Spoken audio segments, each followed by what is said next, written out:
قرآن مجید کی سورۃ البقرہ میں اللہ کریم نے فرمایا وَأَتِمُّ الْحَجَّ وَالْعُمْرَةَ لِلَّهِ، فرمایا اللہ کے لیے حج اور عمرہ پورا کرو، اللہ کی رضا کے لیے حج اور عمرہ یہ کام کرو، پر کرو اللہ کی رضا کے لیے، اللہ کی رضا کے لیے حج اور عمرہ کرو۔ میرے نبی کریم صلی اللہ علیہ وسلم سے ایک صحابی نے پوچھا یا رسول اللہ صلی اللہ علیہ وسلم سب سے افضل عمل کون ہے، کون سا ہے؟ اعمال تو ڈھیر سارے ہیں نا، گلی سے کنکر آپ نے اٹھا دیا تو وہ بھی صدقہ ہے۔ یا رسول اللہ صلی اللہ تعالی علیہ وسلم افضل عمل کون سا ہے؟ نبی پاک نے فرمایا اللہ اور اس کے رسول پر ایمان لانا۔ عرض کی حضور اس کے بعد؟ فرمایا اللہ کی راہ میں جہاد کرنا۔ کہا یا رسول اللہ اگر میں تیسری بات پوچھوں کہ اس کے بعد؟ تو حضور نے فرمایا پھر بیت اللہ کا حج کرنا۔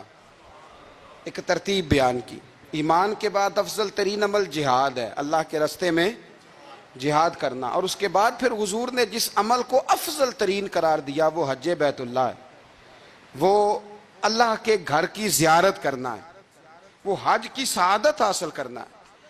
حج ایک عظیم نعمت ہے، ایک عظیم نعمت۔ میرے رسول کریم علیہ السلام نے کچھ مثالیں ایسی بیان فرمائی ہیں جو اگر ہم سمجھ جائیں نا،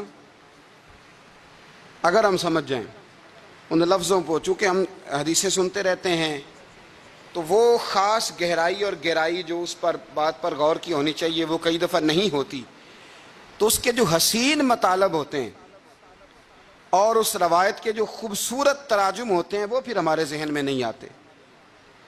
ایک پہلے دن کا بچہ ہوتا ہے، بالکل پہلے دن کا، آج ماں کے پیٹ سے پیدا ہوا، اس کے ذمے کوئی گناہ نہیں ہوتا، اس شخص سے کسی کا کوئی اختلاف نہیں ہوتا، اس شخص نے کسی کا دل نہیں توڑا، اس نے کسی کو ستایا نہیں، اس نے کسی کو پریشان نہیں کیا۔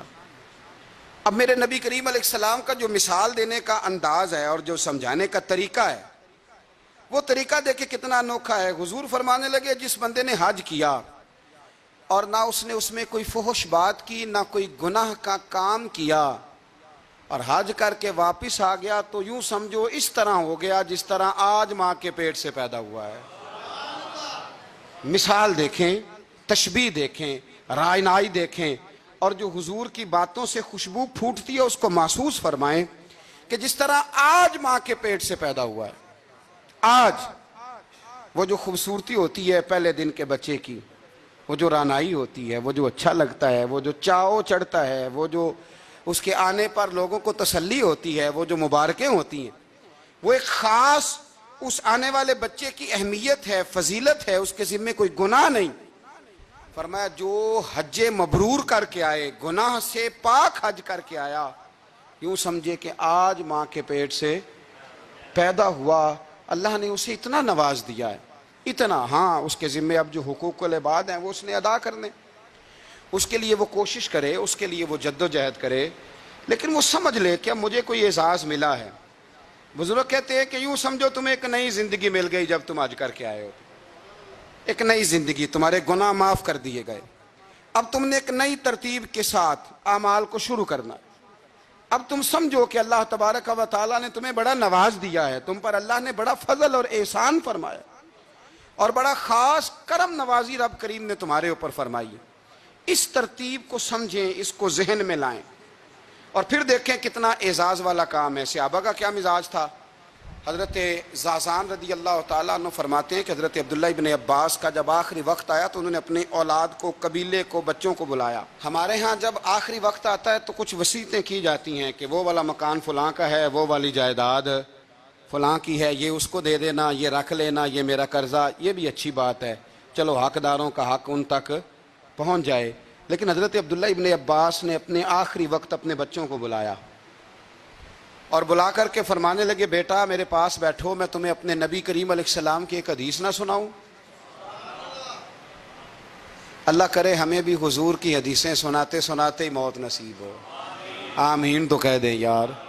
اللہ تعالیٰ اسی رستے میں نا موت عطا کرے۔ میں اپنی حیاتی تو قربان تھی وہاں محمد محمد پکیندے گزر گئی، محمد محمد پکیندے گزر گئی، احد نال احمد صدیندے گزر گئی۔ نبی کریم صلی اللہ علیہ وسلم کے غلام کیا کہتے ہیں؟ حضرت عبداللہ ابن عباس حضور کے چچا زاد بھی ہیں، اپنی اولاد سے فرمانے لگے تمہیں حضور کا ایک فرمان سنانا چاہتا ہوں۔ انہوں نے کہا جناب سنائیے، بتائیے۔ تو کہنے لگے کہ نبی کریم علیہ السلام کو میں نے ارشاد فرماتے ہوئے سنا کہ جو شخص مکہ مکرمہ سے پیدل حج کے لیے نکلا، کہاں سے جی؟ لفظوں پہ غور کرنا، یہ نہیں فرمایا گھر سے پیدل چلے، کہاں سے؟ یہ تو ایک اہل مکہ کے لیے فضیلت ہو گئی، اور پھر دوسری بات یہ کہ جو لوگ یہاں سے حج کرنے جاتے ہیں جا کے ٹھہرتے کہاں پہ ہیں؟ مکہ میں ٹھہرنا ہے نا سب سے پہلے۔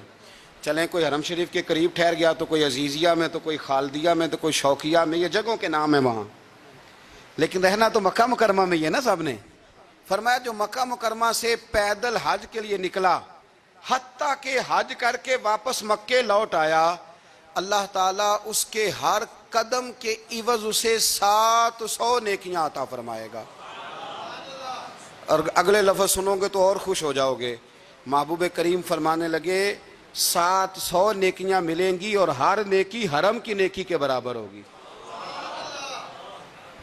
ہر نیکی گویا اسے ہر قدم پر 7 کروڑ نیکیاں عطا کی جائیں گی، کہ جب وہ چلے گا ایک قدم پہ، اللہ ایک قدم پہ صرف 7 کروڑ نہیں، اللہ اسے ایک قدم پر 7 کروڑ نیکیاں عطا فرمائے گا۔ اندازہ فرمائیں کہ اس بندے کا مقام کیا ہے۔ جس طرح نور میں نہیں وہ نہلایا ہوا، اور ہر قدم اٹھاتا ہے تو نور والا ہی بنتا چلا جاتا ہے، حاجی کی یہ سعادت ہے۔ اور ایک حدیث میں اللہ کے رسول صلی اللہ علیہ وسلم نے فرمایا جب تمہاری سواری، تمہاری ناکہ، تمہاری اونٹنی حج کے لیے چلتی ہے، ایک قدم اٹھاتی ہے تو اللہ تمہارا ایک گناہ بھی معاف کرتا ہے، تمہیں ایک نیکی بھی عطا کرتا ہے، اور تمہارا ایک درجہ بھی بلند فرما دیتا ہے۔